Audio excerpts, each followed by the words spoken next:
तीसरा अध्याय कर्म योग पर आधारित है, जिसका सीधा अर्थ है कर्म का अनिवार्य स्वभाव।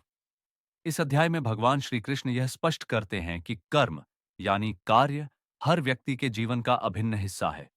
इस संसार में कोई भी ऐसा नहीं है जो बिना किसी कर्म के रह सके। चाहे वह कुछ भी न कर रहा हो, फिर भी वह किसी न किसी रूप में कर्म कर ही रहा होता है। पलक झपकना, लेटना, सोना, ये सभी भी कर्म के ही रूप हैं। भगवान ये समझाते हैं कि हर व्यक्ति, चाहे वह छोटा हो या बड़ा, कोई न कोई कार्य करता है। उदाहरण के तौर पर एक किसान अगर खेतों में हल न चलाए, बीज न बोए, देखभाल न करे और फसल न काटे, तो वह जीवनयापन नहीं कर पाएगा। इससे यह सिद्ध होता है कि कर्म करना आवश्यक है। इस अध्याय में भगवान श्री कृष्ण विशेष रूप से निष्काम कर्म पर जोर देते हैं, यानी ऐसा कर्म जो किसी फल की अपेक्षा के बिना किया जाए। उन्होंने यह बात दूसरे अध्याय में भी कही थी और फिर से दोहराई है, क्योंकि यह जीवन का मूल मंत्र है। ठीक वैसे ही जैसे एक माँ बार बार बच्चे को समझाती है या एक शिक्षक बार बार पढ़ाई के लिए प्रेरित करता है, वैसे ही भगवान भी इस सच्चाई को बार बार समझाते हैं। उदाहरण के रूप में एक शिक्षक का जिक्र किया गया है। यदि वह सिर्फ पैसे और नाम कमाने के लिए पढ़ाता है, तो उसका ध्यान पढ़ाने पर नहीं बल्कि लाभ पर होगा, जिससे न तो बच्चे सीख पाएंगे और न ही उसका उद्देश्य सफल होगा। लेकिन अगर वही शिक्षक ईमानदारी और लगन से बच्चों की भलाई के लिए पढ़ाए, तो हो सकता है वह शुरुआत में ज्यादा पैसे न कमाए, लेकिन उसका योगदान समाज को पहचान दिलाएगा, जैसे आनंद कुमार की कहानी। इस प्रकार भगवान श्री कृष्ण हमें सिखाते हैं कि कर्म तो करना ही है, लेकिन उसे बिना स्वार्थ और फल की इच्छा के करना चाहिए। यही निष्काम कर्म योग है और यही जीवन को सफल और सार्थक बनाता है। सरकारों ने उस शिक्षक को पुरस्कार दिए और बॉलीवुड ने उनके ऊपर फिल्म भी बनाई, सुपर 30। लेकिन उस शिक्षक ने बेहद कठिन हालातों में पढ़ाया था। उनका एकमात्र उद्देश्य था बच्चों को पढ़ाना, और उसी समर्पण का परिणाम था कि उनके 30 विद्यार्थी आईआईटी में चयनित हो गए। यही तो है निष्काम कर्म योग, कर्म करते जाना बिना किसी फल की इच्छा के। उस शिक्षक ने कभी पद्मश्री की कामना नहीं की, न ही चाहा कि उन पर फिल्म बने या देश उन्हें पहचाने। उन्होंने बस अपना कर्तव्य निभाया और उसी निस्वार्थ भावना ने उन्हें सब कुछ दिला दिया। अगर उनके मन में इन सब की इच्छा होती, तो शायद उनका ध्यान पढ़ाने से हट जाता और ये उपलब्धियां भी नहीं मिलती। इसलिए भगवान गीता में कहते हैं, निष्काम कर्म करो। साथ ही कहते हैं, स्वधर्म का पालन करो। जैसे नियम का धर्म है कड़वाहट देना, अगर वह मीठा हो जाए तो वह अपने धर्म से विमुख हो गया। वैसे ही मनुष्य को भी अपने धर्म, जैसे ईमानदारी, सत्य बोलना और अपने कर्तव्य में निष्ठा से पीछे नहीं हटना चाहिए। अगर कोई डॉक्टर मरीजों का इलाज न करे, आर्किटेक्ट डिजाइन न बनाए या कैमरामैन कैमरा छोड़कर और काम करने लगे, तो वह अपने धर्म से विमुक्त हो रहा है। भगवान कहते हैं, स्वधर्म निभाओ। आगे वह यज्ञ के महत्व की बात करते हैं। यज्ञ केवल ओम स्वाहा बोलने भर का नाम नहीं है। संस्कृत में इसका शुद्ध उच्चारण याज्ञ है, न कि यज्ञ। जैसे कोई अंग्रेजी व्याकरण न जानने वाला नॉलेज को कनॉलेज कहे, वैसा ही वास्तव में याज्ञा 5 प्रकार के होते हैं। एक, ब्रह्म याज्ञा, ईश्वर के प्रति कृतज्ञता व्यक्त करना, जिन्होंने हमें जीवन, प्रकृति, जल, वायु, पृथ्वी सब कुछ दिया। 2, देव याज्ञा, जिसे अग्निहोत्र भी कहते हैं, यह ओम स्वाहा वाली विधि है। 3, मातृ पितृयाज्ञा, माता पिता की सेवा, उनकी आवश्यकताओं का ध्यान रखना। 4, अतिथि यज्ञा, अतिथियों का आदर और सेवा करना। 5, बलि वैश्वदेव यज्ञ, समाज और प्रकृति के प्रति जिम्मेदारी निभाना, जैसे जानवरों को अन्न देना आदि। आजकल लोग मातृ पितृयज्ञ भूल चुके हैं। वे माता पिता की सेवा नहीं करते, पर मृत्यु के बाद उनके क्रोध और प्रेत बनने के डर से पिंडदान आदि कर देते हैं। परंतु असली सेवा तो उनके जीवित रहते ही होनी चाहिए। हम में से कई लोग अपने पूर्वजों के लिए मृत्यु के बाद श्राद्ध करते हैं, लेकिन जब वे जीवित होते हैं, तब उन्हें मान सम्मान और सेवा नहीं देते। मरने के बाद कौए को भोजन कराकर सोचते हैं कि वह माता पिता तक पहुंच जाएगा। लेकिन वैदिक संस्कृति के अनुसार असली कर्तव्य यह है कि जब माता पिता जीवित हों, तब उनकी सेवा करें, उनका सम्मान करें और प्रेम पूर्वक व्यवहार करें। यही मातृ पितृ याज्ञा कहलाता है। इसके अलावा एक और महत्वपूर्ण याज्ञा है अतिथि याज्ञा। जब कोई मेहमान, विद्वान या धार्मिक व्यक्ति घर आए, तो उसका सत्कार करें, आदर पूर्वक भोजन कराए। आजकल तो स्थिति यह है कि कोई अतिथि आए तो हम बहाना बना लेते हैं कि घर पर नहीं है। यह गलत है, क्योंकि अतिथि यज्ञा भी अनिवार्य कर्मों में से एक है।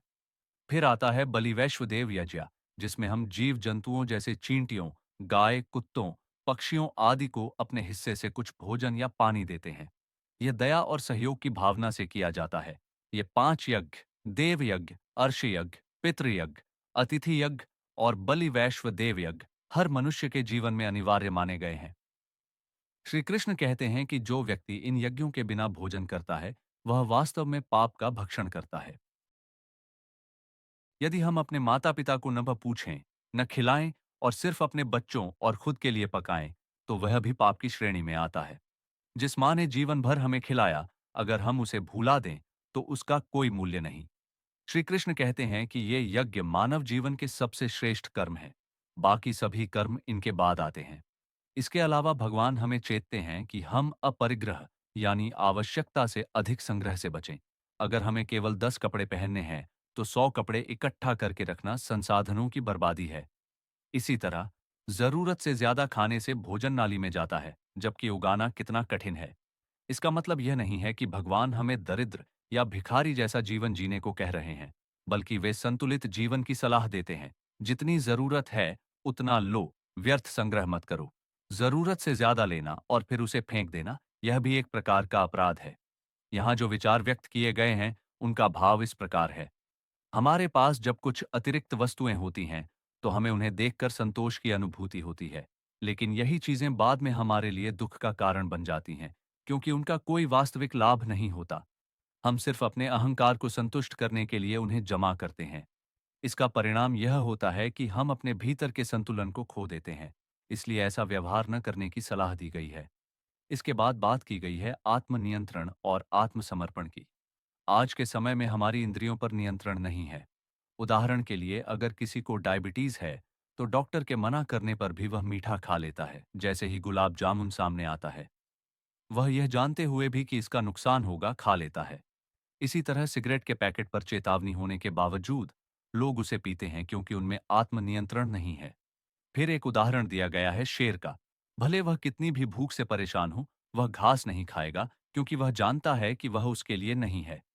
इसी तरह इंसान को भी समझना चाहिए कि उसका शरीर कीमती है।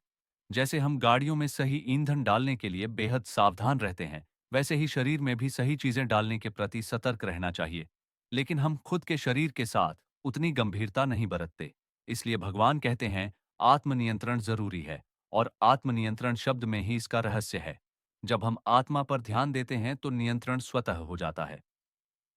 हम अक्सर शरीर और इंद्रियों के सुख पर ध्यान देते हैं, लेकिन आत्मा के सुख की ओर ध्यान नहीं देते। अगर हम आत्मा को सुख देने वाले कार्यों जैसे ध्यान या प्राणायाम करें, तो नियंत्रण सहज हो जाएगा। जब आत्मा मजबूत हो जाती है, तो चाहे कोई शराब पी रहा हो या हमारे सामने सोना रखा हो, हम उसमें आकर्षित नहीं होंगे। ऋषियों ने कहा है कि दूसरों की संपत्ति को मिट्टी जैसा समझो और किसी अन्य स्त्री को मां के समान देखो। ऐसा करने वाला ही वास्तव में ज्ञानी होता है। अंत में बात आती है आत्मसमर्पण की।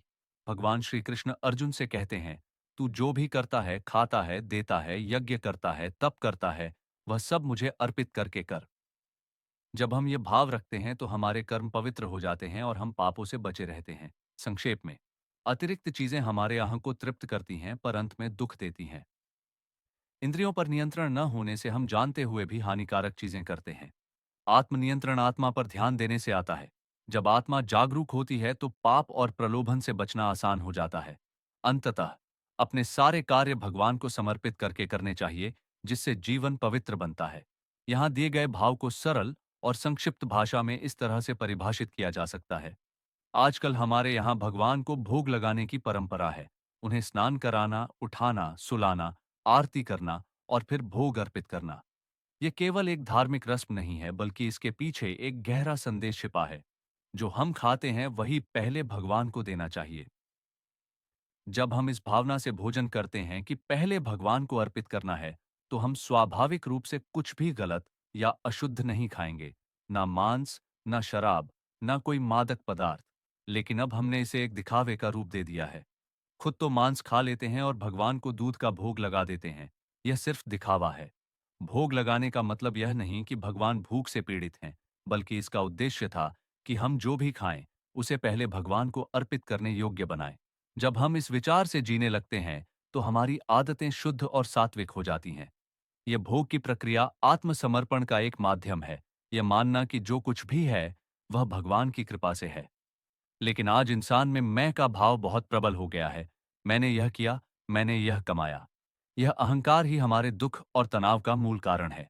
जब यह समझ आ जाता है कि सब कुछ ईश्वर की इच्छा से हो रहा है और हम केवल एक माध्यम हैं, तब अहंकार खत्म होता है और जीवन में शांति आती है।